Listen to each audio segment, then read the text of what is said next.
Okay. Good morning, everyone.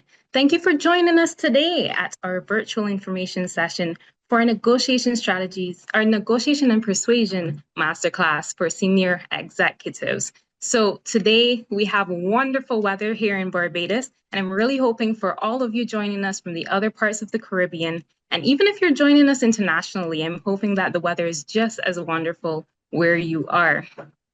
So today we are going to be delving into our upcoming program, Negotiation and Persuasion Masterclass for Senior Executives, but we'll also be delving into negotiation strategies in general and the value of being able to move from being a competent deal maker to a high impact negotiator, especially in your senior leadership role.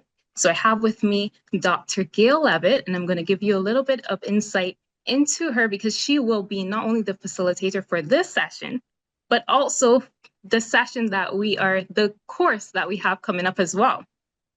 So also for anyone who has joined us for the first time, and this is the first virtual information session that you have been a part of, welcome from the Sagicor Cave Hill School of Business and Management. And just letting you know that this program that we're talking about today, and also all of our executive education programs, really align with our mandate and our purpose of building an ecosystem of future conscious Caribbean leaders who drive and build sustainable organizations for the benefit of not only the organization and not only yourself, but all stakeholders involved. So now I'm just going to give you a little bit of insight into Dr. Levitt. So she is a strategic and influential leadership facilitator and coach, and she's the president of Levitt Communications Inc. in Toronto, Canada. Dr. Levitt is also well known for her ability to successfully combine practical experience gained from managing people in both the private and public sectors at Hewlett-Packard, Nestlé, Nabisco, and Toronto Metropolitan University, with leadership theory from her rigorous academic training. The result is a dynamic learning experience for education participants, especially persons in the public sector. And I know we have some persons from the public sector that actually registered for a session today, so welcome. And she has explored a number of key topics, which include developing a strategic mindset, developing high-performing teams, negotiation strategies, and influencing skills with and without authority.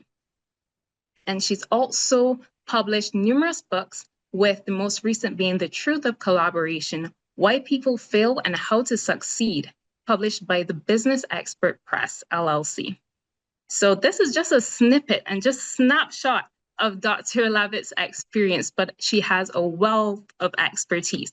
And if you are part of our program, you will get to experience and interact with her further and get to engage with her more as well. So I'm going to hand it over to you now, Dr. Levitt, but I'm just letting you know as well that this will be an interactive session. So for everyone on the call, you can, on the session, you can feel free to engage in the Q&A, to engage in the chat, ask any questions that you may have about the program or about any of the information shared as well, and we'll definitely answer as quickly as possible.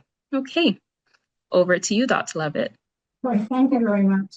It's a pleasure to be part of this webinar, and as one senior executive to you, I'd like to say that the time that you're spending this morning hopefully will not only be helpful for you in learning more about this program, but also in sharing it with other members of your teams.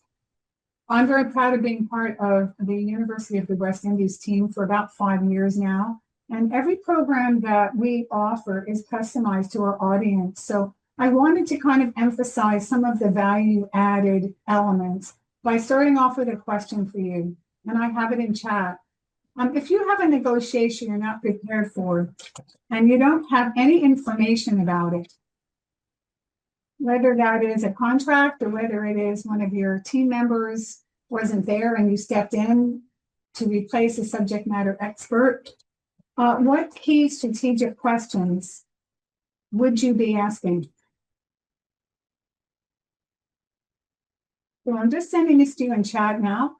If you have a negotiation you're not prepared for and you don't have any information what key strategic questions would you want to know? And I want to kind of build on your answers in chat.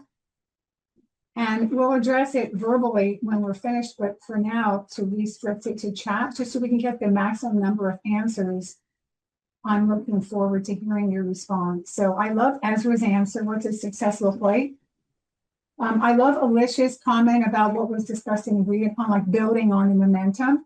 Let's keep some of those answers going. And what I'm going to do is share with you the value added for what it would take to build on your executive expertise and how this course can elevate you to the next level. I love Asia's answers. What are the options available? To Shanna, what's the timeline? What's the aim of the discussion or expected outcome? And I love Dr. Steve's because your outcome may not be theirs. I love Bianca's, the main goals and what problem, because very often we're in negotiations to problem solve, especially at the executive level. And what I'm seeing so far is a pattern. And I wanted to talk about that pattern. In the roles that you play, and just put a Y or an N in chat, or just kind of register this in your brain. How many times are you in a position where you don't have a lot of time to plan and you want to get the best outcomes?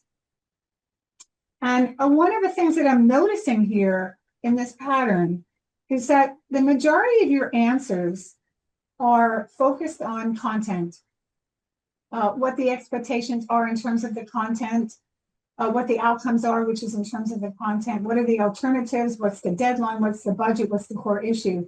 And one of the areas that I think we as executives really excel in is being really amazing problem solvers. And very often we have risen to that occasion based on experience in the workplace. One of the areas that I'm noticing is lacking in your answers, and it's a big part of the program for the 3 days we're together, are the strategic questions, like what's your BATNA? What's your ZOPA? Is it a distributive or is it an integrative negotiation? What kind of culture are you dealing with? It could be the culture of your country, could be the culture of your organization. Is it a high context or a low context culture? High context cultures value relationships, collaboration, trust. If you want to make a deal with them in the first meeting, you'll lose their trust. Low context organizations, or it could be a profession. You might be in accounting or finance or engineering, where the emphasis is on doing it right, putting it in writing, documenting it, would be a low context culture where time is money. In the program that we offer, we're looking at culture and how it impacts, especially in Caribbean culture. And one of the things that I really appreciate about the value is that I work very hard in tandem with UWI and also in tandem with past participants and listening to their examples. Every day you come to this course, you'll have a negotiation that you'll be doing one-on-one in a breakout room. And the value of that is that you'll be challenged to think on your feet. Because a lot of executives are used to negotiating with the same patterns and habits. And giving you the strategic framework for asking strategic questions, what are their positions? What are their underlying interests? It could be a principal negotiation. So some of this program uses the framework of the Harvard principal negotiation, which is known worldwide and which is part of my professional training. But I find that that doesn't work in all situations. And so this particular program focuses on strategies for making deals if you're doing contracts, but also in tough conversations where you're negotiating. Let's say you're negotiating for a union, or you're negotiating with a deputy minister, you're negotiating for support for a program. I'm looking at some of the other answers in chat, and I want to say they're excellent, like the cost implications. I love that one because it's not just the cost, but what are the impacts? And so what this particular session and series of 3 from 9 to 1 AST time will do for you is to challenge you to step back in 3 days with colleagues from different public and private sector organizations and really challenge you to ask the question, what process do I use when I'm planning a negotiation? Back to where we started. What are the key questions that you normally ask? I would consider a question about resources and timelines to be a tactical question, not a strategic question. but it is an important question. And any tactical question has strategic implications, as we all know, and any strategic question has tactical implications. And so one of the values is being more deliberate and intentional when you are focusing on asking yourself and others questions for negotiation. And so you're going to be building on a structure. In high stakes negotiations, the structure may be that you keep hearing the other party in a meeting of 8 others repeat to you they don't have a budget. If you take that literally in a collaborative negotiation, you may not get the best outcomes. It may be that if you're looking beyond the symptoms and you use the 5 why technique, which is asking why 5 times, you may identify the underlying issue. It may also be that you made some biases and assumptions. And so another value of this program is for you to reevaluate your assumptions. In the first day of this program, you will have an opportunity to get to know your colleagues. We are very interactive. So I use Mentimeter, which is a free service for you using your phone, where we see polls on the screen. And so throughout the first day, you'll also be doing your first negotiation. The negotiation is sent to you by email. The beginning of the first session, we deliberately don't give you any time to read it ahead of time because we want to build another skill and benefit for this, which is thinking on your feet.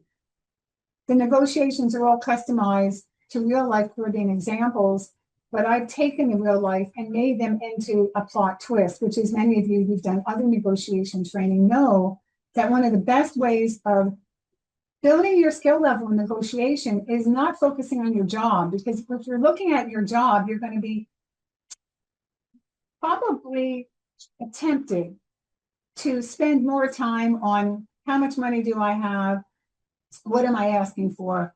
And so we want to give everybody a clean slate. And so in all 3 days, especially the first day in your first negotiation, you're assigned a partner, you're in a breakout room so no one sees you, and you have an opportunity to negotiate. Each of you has a different role. I come into the room quietly just to quickly observe you, and then we debrief. The first negotiation, you follow whatever framework you have. The second negotiation, we provide you with a checklist of strategic questions to ask, some of which I mentioned. What's your BATNA? Could be what's your ZOPA if you're focusing on a competitive negotiation, what kind of positions and interests. And the other area for you to focus on are negotiation styles.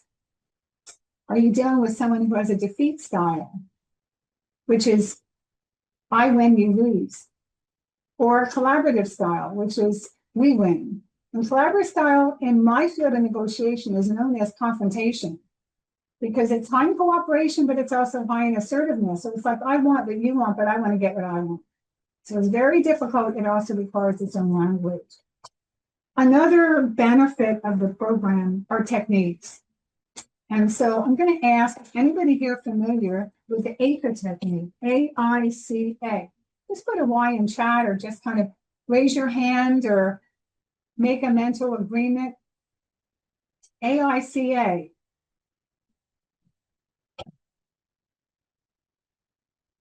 Everybody familiar with it? It's the basic framework for persuasion. And because Bianca and Bridget mentioned that this program is also focusing on persuasion, a lot of people underestimate that to be an executive negotiator, you have to know what you're talking about. You have to be a subject matter expert. But in our roles as senior executives, we often have so many meetings, so many requirements, so many restrictions that we don't have the time to think. And I find that most senior executives that I've worked with in this particular program finish by saying, you know, now I know how to use my time more strategically. If I only have 20 minutes or only have an hour, instead of spending 95% of that on becoming a subject matter expert, I can spend my time better by focusing on my BATN, the best alternative to negotiated agreement. My ZOPA, what is the zone of agreement in terms of price or in terms of timelines or resources? Focusing on what kind of negotiation I'm doing, or also in negotiation management. A lot of senior executives don't manage the negotiation successfully. So when they start it, somebody jumps right into solutioning, which is the third stage of the negotiation, which is the bargaining stage. And if they do that, it's a clue to you that you're not in a collaborative negotiation, because a collaborative negotiation would spend 3/4 of your time on the first two, which would be rapport building and exploration. And so another benefit and final benefit of the program is for you to become more cognitively aware of your negotiation strengths and areas for improvement. And by pairing you up with people randomly on day one, I give you an opportunity to look at how somebody else would negotiate. And then when we debrief, you share your lessons learned and the strategies you use. On day 2 and 3, as I get to know you better, I assign you specifically to someone else. Now, it could be that I put 2 people from the same organization together, but more likely I would split you up because I want you to have exposure to other people from different disciplines. So let's say that I notice on day 1 that one of the individuals, and let's say that it was Joelle, was really, really good at a cooperative approach to negotiation. And what I saw in the brief time that I observed was the accommodating style. And let's say that Tishana asked a really good question on day 1 about strategy. And I noticed that the way she asked that was very direct and very assertive. And I noticed that she didn't mind jumping in and asking questions and taking risks. I might put those 2 people together so that they could learn from each other. And so what you're building on is structured preparation models, AICA, distributive questions and strategies, collaborative, which is also known as integrative. You're also building on stakeholder and power mapping by looking at who are your champions, who are the people that are just going to say yes but no behind your back, who are the people in the middle that you could win over to your side. We're looking at your biases in decision-making in terms of maybe deciding based on the symptoms and not the underlying issue. And one of the things I really appreciate about some of the answers I saw in chat was that some of them were very focused on looking at the underlying issue. In addition, managing resistance and deadlock. When do you walk away?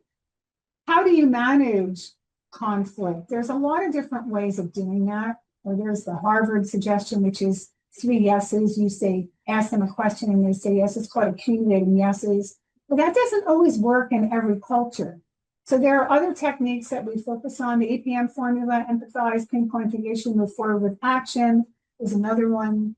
And then how to secure value by preserving long-term relationships is another benefit. So I hope I've given you a bit of an idea of how the program works, a little bit about how it's structured, some suggestions for some takeaways. AICA, by the way, stands for awareness, interest, commitment, and action. And it's the 4 steps of persuasion that you should use at a senior level in every negotiation. So back to Bridget. Okay, thank you so much. And I am glad that you would have mentioned the acronym because I also was very, very curious. So awareness, interest, commitment. And can you just repeat the last one, just in case anyone would have missed it? Awareness, interest, commitment, and action. Action, yes, and that's a very important one for sure. Yeah, I like to think of it backwards. If you're asking, I'll use a really simple example. If you're a senior executive and you want your team to commit to a deadline and you're in a union environment, so it's especially important if they submit a particular form or some commitment, they're not going to take action unless they're committed. And all of you know that. I'm sure that I'm not the only one who asked an employee to deliver something on a certain time and they said they would do it, but they didn't. So that's an example. And they're not going to be committed unless they're interested. And they're not going to be interested unless they know what's in it for them. And they're not going to care about what's in it for them if they're not aware of what the general idea is. And so we spend a lot of time on day 1, and Bridget knows this from looking at the outline, comparing informing to persuading. About 45 minutes of time with an activity. There's lots of activities. Every 15 or 20 minutes, we're doing something different. It could be a video, it could be a poll, it could be a breakout room. And yeah, great question from Andrea. ZOPA stands for Zone of Potential Agreement, or Harvard would call it possible agreement. And I spent about 25 years of my career in Canada, but mostly working with cultures globally. I've done a lot of work, for instance, with the medical teams in Guyana, a lot of work with UWI, a lot of coaching for executives globally in many different cultures, a lot of work with Indigenous cultures here in Canada. And so the zone of possible agreement may be viewed differently. But what that means is if you're in a distributed negotiation, also known as win-lose or competitive, let's say that they're only willing to give you 60,000 Barbadian dollars and you want them to pay you and you're the vendor 100,000 Barbadian dollars. The ZOPA is the distance between their highest and your lowest. It's the range that you're working with. So thanks for asking that, Angie, because I'm sure that lots of other people had that same question. I'm deliberately throwing out ideas. You know, my role is not as an academic, it's as a facilitator, it's as another executive. I'm very fortunate that, as Bridget mentioned, I've spent half of my career in the public and private sector being employed, but the other half as a facilitator. And so I'm very aware of being in the middle. That's really where my strength is, and taking those theories and putting them into practice. So I wanted to kind of share some of those terms so it could register with you. Are you familiar with that? Because all these terms that I've mentioned are what I think every senior executive should know about, because when you know about it, you can use it to your advantage and to get better outcomes. And now BATNA is your best alternative to, it's your best alternative to a negotiated agreement. And one of the things that I really appreciate about doing the masterclass, and this will be the second year that we're offering it, the first year was very successful. We also had interest in custom programs, which we can do to do the role plays customized to your group. The whole idea of a BATNA is before you go into a negotiation, you should know what happens if it fails. For instance, if you're applying internally for, let's say, the position of a CFO, some of you may already have that position, but let's say that you were applying for a CFO and you don't get that position, or you decide you don't want that position for whatever reason. What's your BATNA? Well, your BATNA is the alternative if the negotiation doesn't go through. So you could A, apply for another position in your organization, B, apply for a position in a different organization, C, you could decide to take a break and just keep your job, and D, you could decide to go back to school and become certified in something else. Or you could decide to apply for a sabbatical if you're in an environment where you can do that. Those are all BATNAs. And very often when we are entrenched in our everyday aspect as senior executives, we forget, especially for our team. Let's say that you have somebody on your team who's negotiating with unethical vendor. And ethics and integrity is one of your core values for your organization. We're going to talk a lot about core values and negotiating on day one, because you're a reflection and your people a reflection of your culture and sustaining that culture, as Bridget mentioned earlier. If your team doesn't know that they have a BATNA, they may end up negotiating with an unethical supplier. But if they know that an alternative is to escalate that, to say, I don't think this is a good fit. Or let's say that you're negotiating with someone on your team and you get feedback from the other negotiating party. Let's say it's another government regulation department. You might want to pull that person off the team. It may not be because they're doing anything wrong. It just maybe they're not a good fit for the dynamics or the chemistry of the people that are there. So that's an example of that. Now, thank you so much, Barry, for asking that. And again, that is considered an essential that all senior executives should know about, because you're in high stakes negotiations. And I noticed that, Bridget, you mentioned the word deal. This program does focus on deals, but not only deals. So we have one negotiation that focuses on a contract, another negotiation that is a negotiation internally, and they're not designed to replicate your job. So that deliberately, I am using Caribbean references, I'm using real life examples, but I'm changing the names, I'm modifying it, and every negotiation has a twist. And so there's something that doesn't quite fit with the role play. And the role plays are only about 2 to 3 paragraphs long. So you have time in the class to review them and take notes for about 15 minutes. And then you go into the negotiation. And so it's something people really look forward to. And then afterwards, we talk about what was your BATNA, how would you use your BATNA? And we have lots of time to also talk about how you would apply it. After every module, we have a discussion. How will you apply this in your job? And an opportunity to ask questions.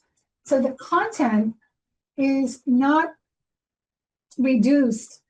It is designed for 9 to 1 with lots of time for interaction and discussion. Yes, and I'm very happy that you brought that up, because that's a very important point, the fact that this program is not theoretical. It doesn't just focus on theory. It's very hands-on, very practical for sure. And as you said as well, it's something that can be immediately applied in your work environment. So I'm glad that you touched on that for sure. Now, if anyone has any questions that they want to ask about what was discussed, you can do that right now in the chat. I'm also going to share just some information on the actual program, just the details, because Dr. Levitt would have covered very well and very in depth the curriculum and the type of things that you'll be covering in the program. And as she would have also mentioned as well, this gives you a perfect opportunity to interact with persons outside of your territory throughout the region, other senior leaders. It's a very good networking opportunity, and it allows you also to be able to share your own perspective as well in terms of what you are, anything that you would have been facing in your organization, or how you think that this particular program can help you. And that goes back to the application that Dr. Levitt would have mentioned as well. Okay, so I'm just going to share my screen and we will get into the program. So while Bridget is doing that, I also wanted to mention that I spend a lot of time getting to know the participants, and I'm always accessible through email, through UWI. And so a lot of the time is also spent providing people confidentially with coaching, and that can happen during breaks, it can happen after the course, or it can happen as a follow-up. And so you will also walk away with a new team of negotiating supporters, whether they're in your own organization or whether they are in others. We work very hard together to build a new network of people in this course, and it's very, very, very enjoyable and satisfying. So here we go now with Bridget sharing some more details. Okay, thank you, Dr. Levitt. So Dr. Levitt would have mentioned in terms of the type of outcomes that you will be getting. So as I would have mentioned before, this is our Negotiations and Persuasion Masterclass for Senior Executives. It will be from March 30th to April 1st. And I believe that Dr. Levitt also mentioned it in the chat as well. So you can see that there. Yeah. And so sorry, you just went out for a bit. You can repeat. I hope to see some of you there. Sorry, Bridget. Oh, yes. We definitely hope to see you there for sure. So in terms of the outcomes, Dr. Levitt would have mentioned some, but these are a couple additional. She had mentioned, the emotional intelligence aspect, encompassing things like empathy, listening, also making sure that you have a positive relationship with the other party. It shouldn't be about winning or bullying the other person, but really about looking at the best outcomes that you would get from your negotiations. Influence with and without authority. And then also things like applying the practical influence and tactics and negotiation strategies to enhance your impact, because we mentioned about becoming an impactful negotiator. And then the last thing, managing difficult negotiation tactics from other parties. And Dr. Levitt would have mentioned that. And I love how you mentioned as well the importance of knowing when to walk away, because that is something very critical as well. Now, in terms of who should attend, this is definitely from persons from the senior executive level, but we also encourage persons like lawyers, mediators, persons in the legal space to also become a part of this program as well, persons from the public sector as well. And administrators of the non-governmental organizations are also welcome to take this program as well as persons from the HR side, so HR managers and hiring managers as well. In terms of the program details now, as would have mentioned earlier, March 30th to April 1st from 9 a.m. to 1 p.m. And the cost of this program is US $2,850. This program is live online, which means that you can take it from anywhere throughout the region, and it allows you that flexibility, of course, of being able to take it wherever you are, but also being able to have that live experience. So you are interacting live with Dr. Levitt as well as with your peers as well. Now, because you would have been so engaging and you've attended our webinar, we do have a special offer for you as well, only exclusive to attendees. So if you register by March 11th, then you can actually have a 15% reduced rate on the program costs. So you can take the QR code that we have and you can see more information about the program on our website, or you can actually contact us directly. And I'm going to share that direct page now. And you can also let me know if you need me to go back to the QR code.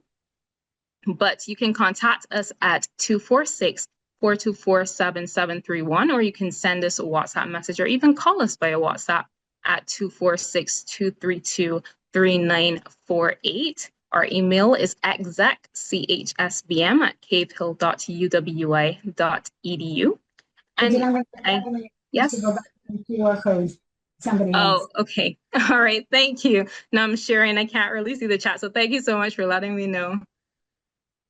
Okay. So yes, I have the QR code here. So if you're looking to go on the website, but we have a wonderful program team. If you give us a call, if you send us a message, they're always so happy and ready to respond. You can engage them about the application and the registration process. You can engage them about any information that you may need clarity on in terms of the program curriculum, in terms of the types of things that will be offered. And then you can also, I'm pretty sure, reach out to Dr. Levitt as well. She'll be happy to engage you. And we really would love to have you in this program today. So I'm just going to go back to the contact information one more time, just in case anyone would have missed it. But what I will do is I will leave this slide up at the end so that persons can always go back to the slide. All right, so just to reiterate, our number 246-424-7731, or you can WhatsApp us 246-232-3948. Okay, so do we have any additional questions? I hope so. I love the question, Karen. And Bridget, I wanted to mention to you that a big part of the learning is confidentiality. And so we will be taping only the mini lecture parts of the program for those 3 days so that you can go back to that part. But when people are asking questions and sharing, we will turn the videotaping off. We also have a full-time producer that will be working with me by the name of Chris. And that producer is available to connect with you regarding your timing, your scheduling, any technical issues you have. And so the two of us work together seamlessly. And I think that's a really important part of the experience that I didn't mention before that I think we should consider. A lot of people think that doing negotiation virtually is a disadvantage. And I would say that before I started doing a lot of it virtually for UWI, Harvard, York University, Carleton University, University of British Columbia, and other professional associations like the Project Management Institute, I wasn't sure about that. But one of the advantages of working in virtual, as Bridget mentioned earlier, is that this enables you to capitalize on your busy schedules, to really walk away with value from 9 o'clock to 1. It also enables you to move more quickly into breakout rooms and to really develop a very close circle of people. And so we experience in those 3 days a really great experience of achievement. A lot of the people in our former persuasion class still keep in touch with each other, and they were from many different locations. So we hope that this has been informative and you will join us. And I hope that some people ask questions. So there's one question that Andrea has. And I'm going to get you, Bridget, because my answer to how often is it offered is how often as people want it, but that may not be your answer. Yes, thank you. Yeah, so we are currently offering it once a year. However, as you very much said, if there is extremely high demand, then we're also open to offering it more than once. But at the moment, we're just offering it this cohort, and then the next cohort will be in the next year. And there's another question from Michael. I love your question, Michael, which is, will the presentation with details be shared via email? So yes, we will receive, I believe, Bridget, everything that you have provided. Will you be sending this to people with email, because it's hard to digest? Yes, so we'll definitely have a follow-up email where we'll be sharing all of the information. And then also there is a survey, at the end of the webinar that you're able to fill out. And if you want more information to be shared, you can just put your contact details for the program team to contact you as easily as possible. And then we will share, we have a brochure available, we have materials available that we can share with information for you. That's great. And also to respond to Michael's question, the actual course, you also receive a lot of material. You'll get a PDF of the PowerPoint, plus you'll receive a checklist of negotiation strategic questions, so that will include ZOPA and BATNA. You'll have one of my articles on gaining accountability from others, which talks a lot about authority and not authority, having authority, not having authority in negotiation. You will also receive a persuasion self-assessment where you can evaluate your persuasive abilities and where your gaps are.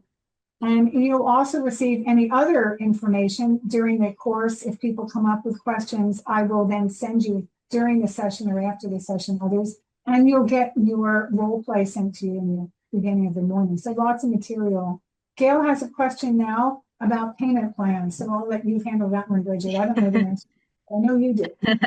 Yes, no problem. So we typically have payment plans available for our programs, but they typically also depend on the time frame or the lead time between the payment and the programs. What we can have you do is that I will take your information and I will have our program team contact you, and we can see what is possible. They can walk you through the process and see what steps can be taken.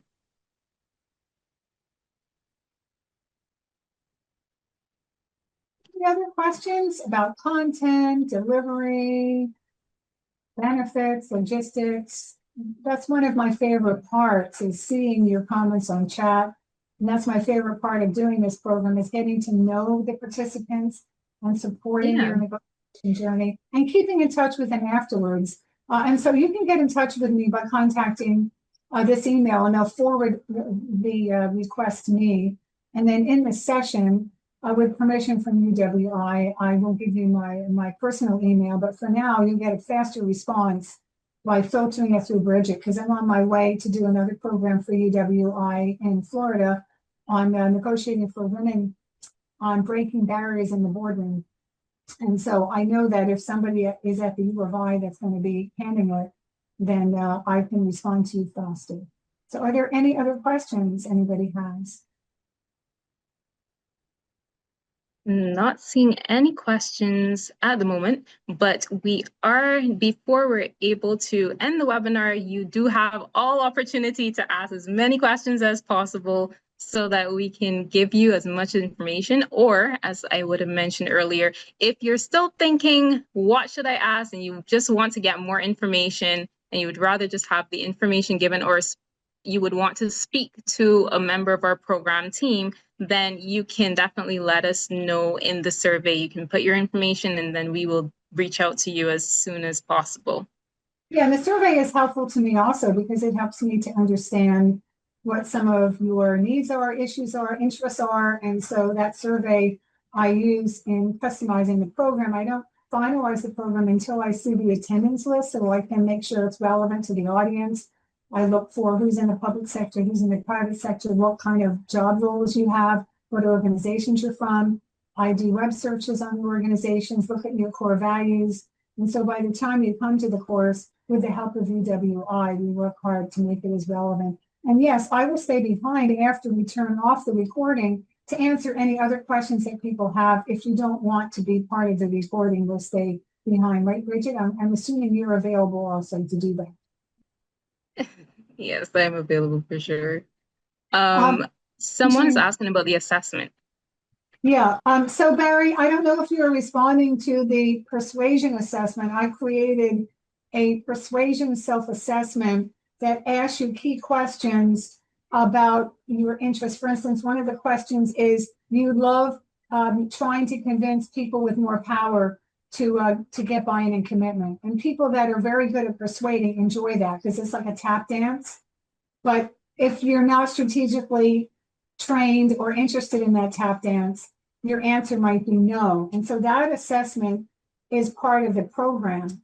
At the end of the course, we do formal evaluations, and those evaluations are assessing the course and its experience. And I always review those when I'm preparing any program for UWI so that I can learn from the participants. The self-assessment throughout the 3 days is more related to reflection questions. So there isn't any other formal assessment. And there is no pre-work for this course, but there are some things that I ask people to think about and get ready for after day one, because executives are busy enough. So I like to give you that time in the session itself. So Barry, let us know in chat if I answered your question the way that you framed it, or if there's something else that you had in mind. And more or less interested in the program, this is great. We will send that to you. That was a great question, Barry. Thank you for asking that. Okay, so I'm not seeing any further questions. So I just want to thank you so much, Dr. Levitt. Thank you so much for coming out and telling the persons online about our negotiation and persuasion program. And I want to thank all of the attendees. You have been so engaged. You have asked your questions, and thank you so much for being so present today. We hope that the information shared was helpful to you, and we definitely look forward to sharing more information with you as well in terms of the actual program and its contents. And we hope to have you in our program. You know, negotiation strategies is so important, especially at the executive level, being able to be that, to have the impact through negotiation as well. And I love how Dr. Levitt broke down the impact level and being able to dive into the emotional intelligence and also the ethics and integrity. That is something that is very critical to organizations. So I'm glad that you were able to touch on that as well. So, okay, Shari is looking forward to receiving more information. I'm happy to share, and thank you so much for that. So once again, thank you, Dr. Levitt. Thank you so much to everyone that attended. I hope you have a great day, and I hope that we can see you in our program in March. Thank you so much, and thank you for organizing a very efficient webinar. And it's my passion to do negotiations. You're the future of your organization and your team. So congratulations on taking the step and joining us, and I hope we can meet some of you on March 30th. Thanks very much. Okay, thank you so much, everyone. Have a great day.